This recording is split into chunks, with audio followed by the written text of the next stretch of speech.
Chapter 7. 4.3 miles to go in the first race of the season. I told the guys that I was good. Yeah, so I was bragging. And what was going to be the result? A glorious last. By a long way. I was disgusted with myself. I urged my shuriken faster and faster. I kept to the right, as in not the same lane as oncoming traffic. That's one lesson I'd learnt the hard way. And took care over the hills and around blind corners, but otherwise I kept my head down and rode like a bat out of hell. The trees blurred into a mass of green and brown once more, as my mileometer slowly but surely ticked down the tenths of a mile between myself and the finish line. As they clicked down, the time I had left to scrape myself some pride back got smaller and smaller. Finishing among the real prize money was now out of the question. I can be a realist when I want to be. But that didn't mean I was prepared to come in last. No way. Slowly but surely, the blurred specks in the distance became recognisable shapes. My race computer flickered a name. I was approaching someone fast. I glanced again. It was Gunther again. Squeezing every last ounce of power out of my bike, I roared past before he realised that there was anyone behind him.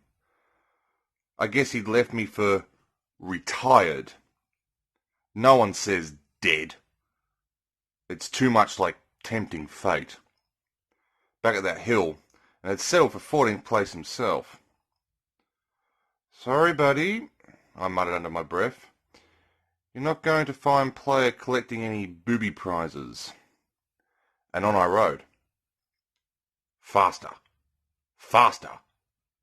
I guess I wasn't paying much attention to my own safety, but when you're angry, you tend to find yourself with tunnel vision. Well, I do. A new name flashed on the computer. It was like some crazy video game. You know, when nothing seems real. But on I raced. In an instant, I was promoted from 14th to 12th. What the hell had happened? I tapped my computer. It definitely maintained that against all evidence to the contrary, I was still in 12th place. Why? I hadn't overtaken anyone. Unless, of course, I was going blind. I quickly shut out that possibility. While you're hammering along a narrow road at 130 miles per hour, your body could give you a lot more supportive snippets of information than news of your imminent blindness. I stole a peek in my wing mirror. 2 tumbling bodies and bikes careered agonizingly along the road in my wake. That would explain my rapid and unexpected promotion. My heart began to pound once more. So I wasn't to be the only rasher with a bitter taste of gravel in my mouth that day. Sure, I was concerned for the 2 riders, but already I was learning that the only way to succeed was to look after number 1. Still, the mile meter clicked in its inevitable progress, down, down, down. Time and distance were running short. 12 was good, but human beings always want more than they have. And, hey, I'm only human. I could see 3 more riders ahead of me, and I was approaching fast. My crash really hadn't been that bad, relatively speaking, of course. I figured that no real damage had been done. But, most importantly, my bike and I had skidded to a halt together. It was just a matter of shaking the clouds from my aching skull, a quick limb count. It's a good job there were only 4. My brain wouldn't have been able to cope with having to account for many more. And I'd be back on my bike practically immediately. A long run back to my abandoned bike would have wasted even more time. And I hadn't been busted. I only had $1,000 to pay any fines, I didn't particularly want O'Leary's prophecy of meeting again to come true within 24 hours of him making it. No, I paid very little for what had been a stupid mistake. And Alex Player didn't make mistakes twice. The name Sid flashed up on my computer, indicating that I'd been gaining steadily on the two riders ahead of me. Of course, that meant his computer had simultaneously warned him of my imminent arrival. Great. The miracle of modern science once again comprehensively ruined any chance of a surprise overtaking manoeuvre. But just ahead, the two riders were cutting each other up badly. I smiled. It looked as though I'd just gate-crashed a private duel, and that was fine by me. I waited until I could smell their exhaust fumes and bided my time, without getting any closer. Sooner or later I knew one of them would take a fall. They were scraping it up too intensely for them both to stay upright much longer. Suddenly, as if on cue, one of the riders lost it. He swerved right, then left, but there was going to be no recovery. His bike somersaulted through the air and flashed past a couple of feet from my head. A split second earlier, and he'd have taken me with him. I grimaced and charged flat out past the loser of the high-speed fight I just witnessed. As my ranking was promoted from 12th to 11th, the name of the unfortunate fallen rider vanished from my screen. It was replaced by the word Viper. So, we meet again, I thought. Except this time, I'm ready for you. Adrenaline was truly pumping through my veins as I approached my rival at full pelt. I had no idea if he knew who I was. From what I could gather about his reputation, knocking innocent riders off of their wheels was all part of a day's work to him. The roar of our engines crescendoed into one as I pulled up closer, but keeping safely at a club-swinging range, just to make sure, until I was about 5 yards behind him. A bend in the road marked my chance to overtake, and I swooped into the corner level with my opponent. I screeched out of the bend without ever coming close to him. I was learning how to handle these roads. But Viper wasn't beaten yet. I guess I hurried. Maybe I was just careless. But, on the next corner, I misjudged my exit and came out of the bend far too late. The front wheel of my bike started gobbling and grinding the earth on the side of the road as I slowed. The scream from my tortured engine dropping in pitch as I desperately threw my whole body weight into getting back onto solid tarmac. In an instant, I was back on the road. But I'd suicidally lost my advantage. Viper had wasted no time. He'd drawn back level with me, and our two bikes were neck and neck. Frantically, I twisted my throttle tighter and tighter as we screeched towards a hill like a couple of stallions towing a racing chariot. We drifted together, our foot pegs almost scraping. Suddenly, I was scared again. This was fighting like no other fighting on earth. One false move here, and it meant real injury. My race computer status report flickered from 10th to 11th, then back to 10th again, as we roared along the road at each other's throats. As I glanced around, I saw Viper reaching inside a fold in his levers. I didn't need to be told what he was reaching for. In a panic, I reached sideways away from him. But there's only so far you can run sideways across a road. The road plummeted downwards, then rapidly climbed upwards again and relaxed into a long straight. 2 miles to go, and nowhere to run to. In the distance I could make out the shape of a car ahead, lumbering along the highway at half our speed. In a matter of seconds we'd be on top of it. But in a couple of seconds Viper could well have scored his second home run of the day. Nice guys come second was a motto I always found particularly distasteful. I mean, I'd always come first, and I was a nice guy, wasn't I? But this was an emergency. It was time to meet fire with fire.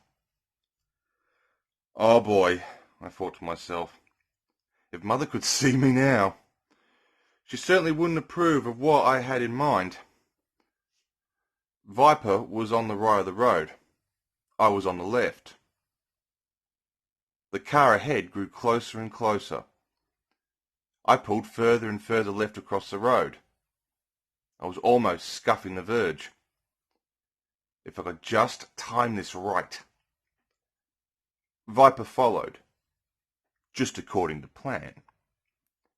He'd also seen the car, but knew that the threat of his club should keep me at a safe distance, allowing him room to overtake safely in between myself and the car. Sorry, Viper. You picked the wrong guy. Just as it seemed we couldn't get any closer to the car, I swooped right across the road. It would have been suicide. It was risky enough as it was. I would have ploughed straight into the back of the car if there hadn't been something in the way. A motorbike with a particularly ugly rider on top. In a split second I caught Viper a full broadside. Frantically trying to regain my balance after the collision, I watched as an astonished Viper was shunted sideways and ploughed straight into the back of the car, his arms still raised, club in hand, with an astonished look on his face. There was a sickening crunch as he hit the deck. Big time. So long, buddy, I thought, with a coolness that shocked me. But then the realization of what I'd just done hit me. My lungs felt as if they were going to explode as I frantically gasped for air. My heart raced as I tried to regain some composure. I tasted blood. And I liked it. That was the scary thing. I don't know how long I continued in that trance-like state, but sprinting along the tarmac, I suddenly noticed the buildings around me. Before I had time to realize where I was, I'd crossed the finishing line. In 10th place.